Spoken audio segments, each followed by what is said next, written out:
నటి వరలక్ష్మి శరత్ కుమార్ గురించి ప్రత్యేకంగా పరిచయం అక్కర్లేదు. హీరోయిన్గా సినీ ఇండస్ట్రీలోకి అడుగుపెట్టి లేడీ విలన్గా రోల్స్ చేస్తూ ఎంతో మంది అభిమానులు సొంతం చేసుకుంది. అయితే గత కొన్ని రోజులుగా ఆమె వెడ్డింగ్ న్యూస్ బాగా వైరల్ అయింది.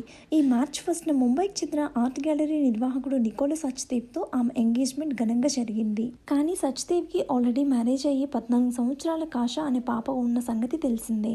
అయితే ఈ జూలై 3న వీరిద్దరూ పెళ్లి చేసుకోబోతున్నారు అని అందరూ అనుకున్నారు. కానీ వెడ్డింగ్ సెలబ్రేషన్స్ మాత్రమే జరిగాయి. మెహందీ, సంగీత్, వెడ్డింగ్ రిసెప్షన్ ఇలా గ్రాండ్గా సెలబ్రేట్ చేశారు. ఈ ఈవెంట్స్కి సంబంధించిన ఫొటోస్ కూడా బాగా వైరల్ అయ్యాయి. ఆ తర్వాత అంతా సైలెంట్ అయిపోయారు. కానీ పెళ్లి జరిగినట్టు ఎక్కడ న్యూస్ బయటికి రాలేదు. అయితే వరలక్ష్మి సచ్దేవ్లు పెళ్లి చేసుకోలేదట.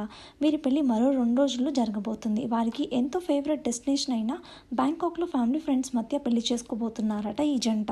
ఈరోజు స్పెషల్ ఫ్లైట్ బుక్ చేసుకుని అందరూ కలిసి బ్యాంకాక్ వెళ్తున్నారట. వెడ్డింగ్ టైమ్ టీమ్ బ్రైడ్ అంటూ కొన్ని ఫొటోస్ షేర్ చేయడంతో ఈ వెడ్డింగ్ న్యూస్పై క్లారిటీ వచ్చింది.